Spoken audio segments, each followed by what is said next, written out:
Ladies and gentlemen, you're live from COP28. Welcome to the Concrete Future Pavilion. I think this is day 11 of COP. I could be wrong. We've been here for a couple of weeks now.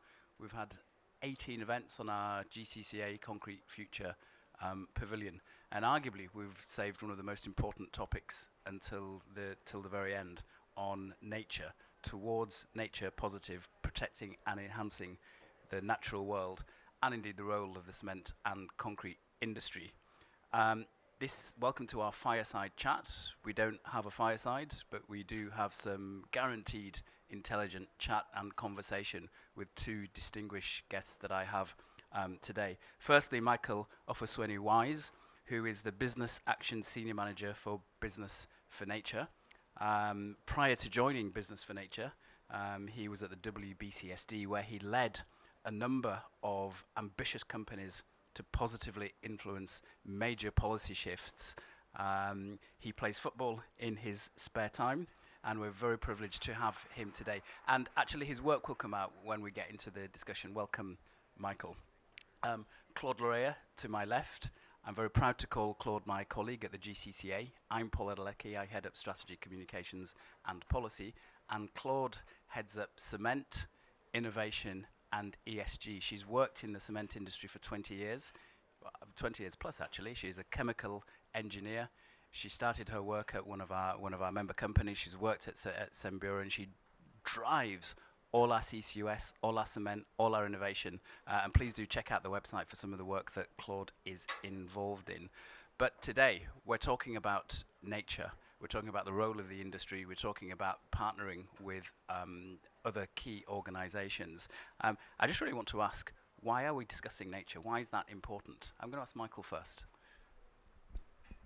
Thank you very much, Paul, and thank you very much for inviting us to be a part of this discussion. Yesterday was Nature Day at COP, very important series of events to really make sure that nature is at the heart of the discussions here. And that is because I think in all the sessions that I went to yesterday, the statement that is almost becoming now a cliche is the fact that there is no net zero without nature. We now understand that nature and climate are indeed two interconnected systems that essentially are two sides of the same coin. We need to act not only on climate, but also address all the different nature-related issues to make sure that we, deliver on a safe operating planet. The reason nature is very important in these discussions is because we realize that 30% of the solutions to get us to 1.5 is going to come from nature. I think the latest IPCC report states that about 56% of the sequestration from human-made carbon emissions is done through different nature and nature-based solutions. So this is the immense potential that nature has as our ally to help us deliver on the goals of the Paris Agreement. And this is something that we need to harness. This is something that we need to acknowledge, something that we need to respect. Nature provides so much, but we know that all of us rely on nature and the ecosystem services nature provides. Working from business, we know that businesses are also increasingly understanding not only their impacts, but very importantly, their dependencies on nature and how they depend on nature to thrive. So I think nature offers, so much value to our global economy. I think yesterday there was another interesting fact that I heard, that no dollar is, made or accumulated that does not depend on nature. Our whole economy is based on extracting from nature, taking from nature, and transforming that into goods, services. So this is a really strong ally that we need to really respect, harness as an ally as we work on delivering a net zero, nature positive, and very importantly, an equitable future for all of us. Thanks, Michael. Very eloquently described. And I saw Claude nodding quite a bit at that. Do you want to give your take on why it's so important? There is little to add to what Michael said, and he's obviously the expert here. But what I heard also yesterday is that the whole 1.5 degree model of IPCC actually is without any nature destruction. So the whole model considers indeed that we will respect nature. So any damage made to nature will actually make fail this whole model, and also change all the tipping points that IPCC has identified. So that's the reason why it's essential we achieve this 1.5 model without any nature destruction, and that we operate within the planetary boundaries, which we heard a lot about as well yesterday at the various nature event. And also, you know, everyone speaks, when we speak climate, we speak about science-based target. Actually, science is there essentially to describe nature. So if we talk about science-based target, we actually talk about targets that are there to respect and describe nature. Thanks, Claude. And so our topic today is towards nature positive. Michael, just before we do dig a little deeper, can you maybe highlight some of the key differences between nature positive and net zero, especially with the context of our own sector, cement and concrete, if you can? Thanks. Thank you very much. I think the concept of nature positive is one that is nascent, is very new, and one that we've worked with a lot of actors within the nature space to make sure that we're defining in a way that is very articulate for businesses to understand. And as a result, there's the creation of this new nature positive initiative led by WWF and a few other organizations within this space. Essentially, what the concept is trying to do is be a North Star for where we want to go. So nature positive, first and foremost, is a societal goal for where we want to achieve by 2050 or nature, or 2030. What needs to happen is that we need to halt the negative impacts that we're having on nature, so halting by 2030, and then working to reverse the nature loss. I'm sure we've all seen the latest stats coming out of the IPBES and both IPBES and IPCC. There was the famous stat around the number of, million number of species that are going extinct. So I think that right now we understand that the current trajectory of nature is in decline. And the whole concept of nature positive is that we halt that decline of nature and nature resources and biodiversity and start to work towards recovering that by 2030 and 2050 as sort of the two milestones. What that means is that there is a lot of action that needs to happen between now and then. Of course, net zero is very much focused then on the emissions. So we want to make sure that whatever we are putting into the atmosphere as CO2 emissions, we're able to have a net balance which is equal to zero, basically having a net no negative impact. So that is a more almost a mathematical way of looking at the plus and minus of your emissions and making sure that ultimately that sums up to zero. Whilst the nature positive is actually making sure that you're stopping your negative impacts using the 2020 baseline, and by 2030 starting to make sure that there's actually more nature than what we had. Fantastic. I think I actually finally get it now. Thanks, Michael. And we'll get into nature, Claude. Absolutely, we will. We'll get into nature positive and towards that. But I just want to make sure that anybody watching this understands the commitment that we've made, our industry's made on net zero first. If you could just say a couple of lines on that, and then we can move on to nature quickly. Thanks. Sure, Paul. So our industry has now 2 years ago committed to net zero, deliver net zero concrete to the world. So that's actually totally different from what Michael just explained. So we are here today and we have committed to go down to zero zero emission for our product, and that's a very strong commitment from our GCCA members. And to achieve this, we have identified a number of levers on which now we are working intensively. And at this COP, we have actually launched our progress report to show where we are and to show our members' action and our sector action towards net zero. And again, I like this image. So net zero is from here to there. Nature positive is actually the nature state that is going down, and what we are committing is to stop going down, and that's by 2030. It was actually important to say 2020 as a baseline, so we don't want to lose anymore, and then as from 2030 go up again to achieve full recovery of nature and species by 2050. Okay, thanks, Claude. Well, I will ask then, what kind of actions is our sector and the GCCA doing on nature and biodiversity as a whole?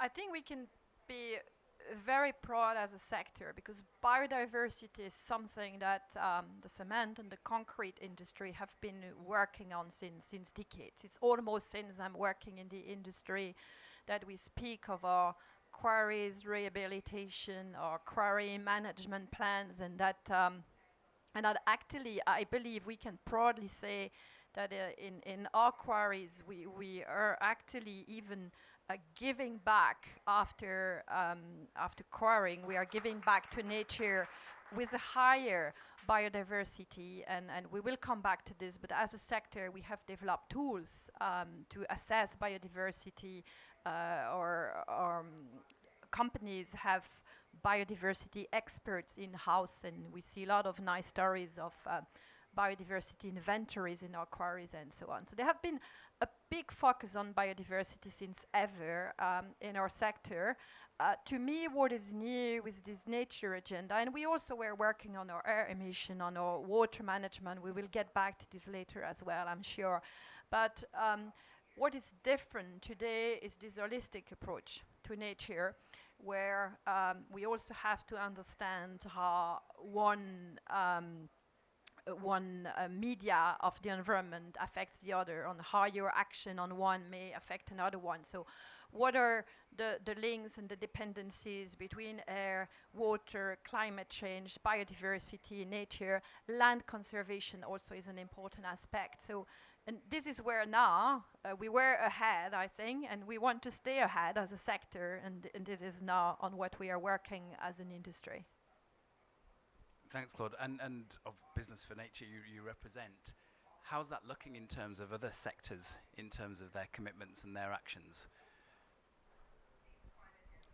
Yeah, I think generally I'll go back to the turning point, which was last year for nature. Last year there was a very important COP, the UN CBD COP15, which took place in Montreal, and the main outcome of that conference was what we now know as the Kunming-Montreal Global Biodiversity Framework. And within that framework there was a specific target 15, which highlights the role of business in helping deliver on a nature positive future, which is also the mission of the Global Biodiversity Framework. And that was a very important turning point, because within that target, it specifically asks governments to require businesses to start assessing their impact and dependencies on nature. And I think since that moment, we've seen a plethora of companies coming or showing interest in the idea of assessing the impact on nature. I think on the climate side, especially companies that have been working with you and the cement sector, they've been doing quite a lot on climate already, actually experts in this sector, also experts on nature. But I think now we have a consolidated global effort to make sure that nature is elevated to the highest level also within companies. So we're now starting to see the discussion on corporate nature action move from becoming a buzzword to companies wanting to meaningfully integrate that into their businesses. So early this year, we did some work with CDP. CDP is a disclosure platform for companies to basically disclose what they're doing on both climate and some different nature elements. And what we found was that out of all the companies that disclosed to CDP, I think about 85% mention commitments to climate and specific actions that they're taking on climate. When it comes to the different nature aspects, we realized that, for example, on forest, there was probably about 40%, and on water, maybe on water was 40%, on forest even less. So we recognized the need to then help elevate that conversation within companies and make sure that companies are starting to take even more action on these very specific nature elements. And you mentioned, the impact of the, cement industry, be on freshwater, on land, on biodiversity. So I think it's very important that now that we have this drive, we work especially with companies, especially like companies within this sector, to make sure that they're incorporating these things even further into their business models, into their strategies. Fantastic. And Claude, you and I represent the global cement industry. So we're member-led. So we have 44 companies around the world that operate in just about every country of the world, representing about 80% of cement production outside of China, as well as a number of key China players. So it's all about representing we're CEO-led, representing those companies. But what are we doing to help them? What kind of policy help, guidelines, tools do we have for member companies on all what Michael was referring to? Thank you. So just, I think, important to remind, so GCC has been built around sustainability. So we have a sustainability charter, and from them stems a number of guidelines and then even further guidance. And we have guidelines on biodiversity and quarry management. And all our guidelines are built around, the well-known virtuous circle, I would say, of measuring, committing, actioning, and disclosing. And so this is something we have been doing since ever on many topics, and we can be very proud of our members. And yes, we have a biodiversity policy paper that was at the time before Kunming. Everyone was only speaking nature equals biodiversity, and I think now we have said, well, as the GCCA, we have to review it and we have to change this probably into a nature paper. So we have put together a group of experts to discuss how we are going now to go for a more integrated and holistic approach, and probably, we are still discussing, but integrate a little bit more our tools than what they are, although I still believe we are doing the right things. But the important thing we have been working on as well over the last months with our members is to understand all the new initiative on nature, in the same way everyone is aware of SBTI. So the Science-Based Target Initiative, there is a SBTN initiative, and one of our members, Holcim, is actually testing their guidelines. So some of our members are very, very close on this. But then, as usual, we share with the membership, we exchange, and we are helping our members to, get up to speed with all what is developed, but also contribute to the development of this framework. I think we have also worked on, you also have TCFD, which is the Task Force on Climate Disclosure. Well, there is now also a TNFD, so we are getting used to all those new acronyms, but more than used to the acronyms, getting into the details. And also, there have been work on with GRI, the Global Research Institute, this year. So we have also contributed to this because they're also working on the framework. And probably, as usual, we will develop a sector guidance for all those tools to be sure that we even help our members into all the details. And there are two other tools that we can be very proud to have. We have BEARS tool, which is to really make the inventory of species in our industry, and a tool from the former CSI initiative on which we built the GCCA in relation to sustainability, the net impact assessment tool. And so really, we have now done mind mapping of all those initiatives, and yes, really helping our members to navigate this new framework, but also to contribute to development of that new framework with our expertise. Thanks, Claude. So, I mean, I heard at the beginning there, monitoring lots of initiatives, new reports. One report that caught the eye was the WEF's Nature Positive report. Michael, can you just set that into a little bit of context of why that's quite important and your reaction to it? Thank you very much. And I think Claude make a really important point, because this is an issue that is not only with the cement sector. Since the proliferation of all these new initiatives, companies are coming to us asking us to help them make sense of this very complex landscape that is emerging, and to a certain extent adding on to what they're already doing on climate, and yeah, they're just trying to find their way through. So before I come to the WEF report, our work with Business for Nature has a pillar on business action, and the objective there is to really to help speed and scale business action, so getting companies to act beyond just the 100 that we normally engage with. How do we scale to the thousands, to the 10,000s, and get companies to act? But to do that, we needed to address this very problem of making sure that a company in South Africa, a cement company in Nairobi, can navigate this space. So collectively, with our network, what we started to do was do a little bit of an assessment of the landscape and understand what we're telling companies to do.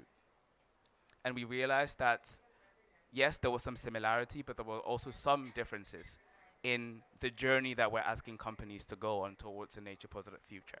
So one of the first things that we did and launched in Davos now almost 2 years ago was to develop a set of high-level actions that businesses should take, irrespective of sector, size, geography.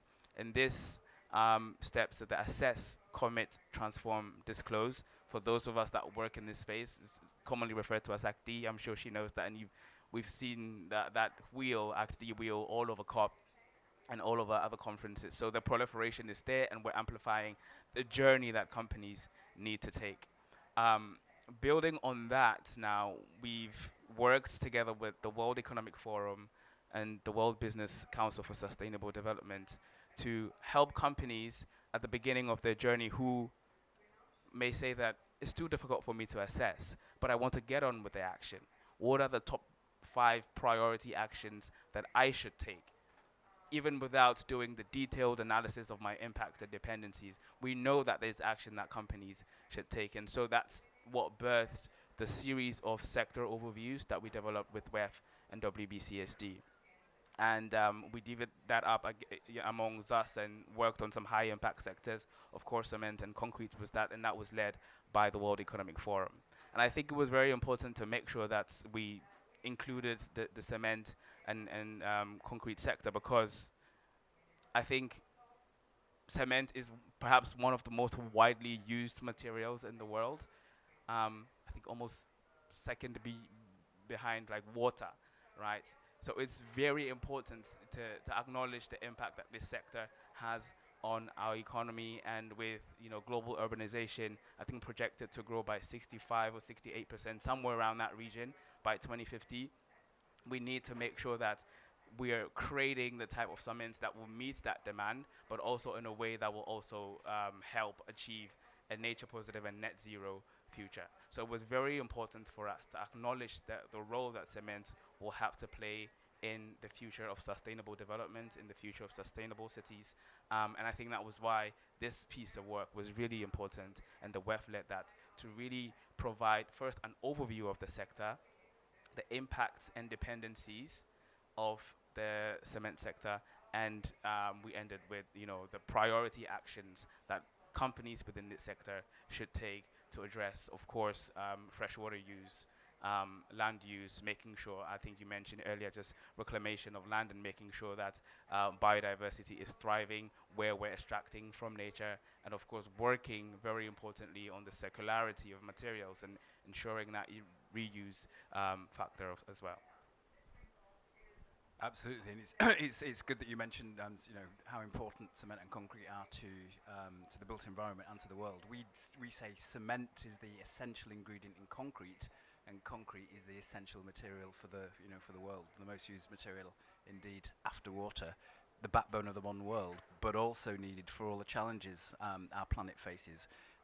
Whether it's increasing population, urbanization, building resilient and sustainable communities. In light of a changing climate, it's absolutely fundamental that we get it right on our climate commitments, but also on the nature agenda. And Claude, did you want to react to Michael's comments on the report, or specifically talking about some of our members' actions and activity already that you want to highlight? Yeah. Thank you, Paul. I think I won't be long on the report. What I just want to highlight, I think it was an example of a very good collaboration between Business for Nature, because I think GCCA is a partner to Business for Nature since 3 years, certainly now. I think it was even pre-COVID with John, with actually our nature towards nature positive commitment, right, as a sector. And I think it was a very good collaboration between WEF and Business for Nature. And we also learned a lot on how maybe sometimes not well known enough our action were. And we had to inform more about what our sector was doing. And so that was a learning curve.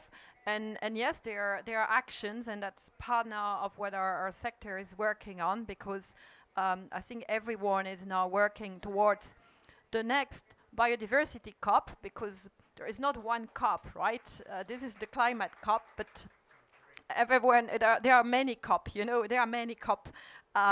But we are also now trying to work for a strategy and something towards the biodiversity COP next year, in November, in fact, or October next year, yeah. So that's what I wanted to say. There is one key action that actually came after it was being developed, but GCCA has recently launched a water positivity tool, which is actually a unique tool, I believe, which was the leadership was from our Indian members, in fact, so it was something that was initiated by GCCA India. Then we ensured that the tool that was being developed would work for the whole world, for all our members, and it's really a tool that allows to assess whether the water removals, whether the water benefits, rainwater harvesting. It's a very important topic, and so how to actually measure and be able to claim whether you are water positive or not. So I think that's a collective action that I really want to highlight, because actually it's one of the impact of our sector on nature, which it's important we are able to measure, because then it's only then when you are able to measure that you are able to improve and to commit. And then, well, speaking of our member action, I mean, we have many examples, and you can visit our website. But what I was going to say, Paul has now stolen the report, so I can't say it, because I don't know by heart all what our members are doing. But in our cement industry net zero progress report, and that actually goes back to our first question, how nature and climate are linked, but two of our members have decided this year to feature some more nature biodiversity action. And actually we have there an example from our main China member from China, CNBM. And there they give the example of the Wuzhou salt mining, which is a big quarry of limestone. And there they've actually invested over 1 million in rehabilitation of the final slopes of the quarry, and you really see some nice pictures showing you the vegetation recovery that has greened the mining area, and that has established new species and communities there. And another of our members, which we haven't, I think, put on the spotlight yet at this COP, is Fletcher Building, and there they also have a positive biodiversity by 2030 with their windstone aggregates, and it's the first quarrying company in Australasia that has committed to a positive biodiversity program. And there as well, it's a very interesting. They plant 150,000 trees per year there, so that's quite impressive numbers. But we also see translocation of wildlife to new habitat, and also reduction, of course, of carbon emission at the same time.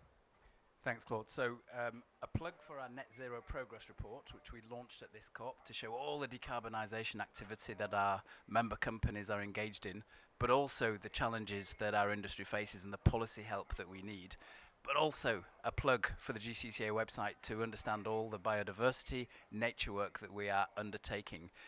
Michael, back to you then. What next for your nature campaign, the nature campaign that we're all engaged in?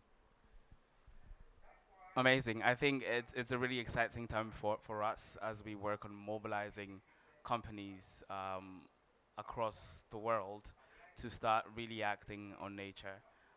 So in November, we landed our Now for Nature campaign. This is a joint campaign with Business for Nature and our 85 plus partner organizations, including WBCSD, the WEF, ICC, Capitals Coalition, and quite a lot more that I cannot mention. The idea behind the campaign is to make sure that companies are really meaningfully contributing to a nature positive future. And what we want to use this campaign for is as a vehicle to empower and enable and encourage companies to develop and publish nature strategies. As I mentioned earlier, we saw the number of companies that are acting on climate versus those that are acting on nature. And that is a disparity that we want to change. We want to make sure that nature is being elevated within the corporate discussions.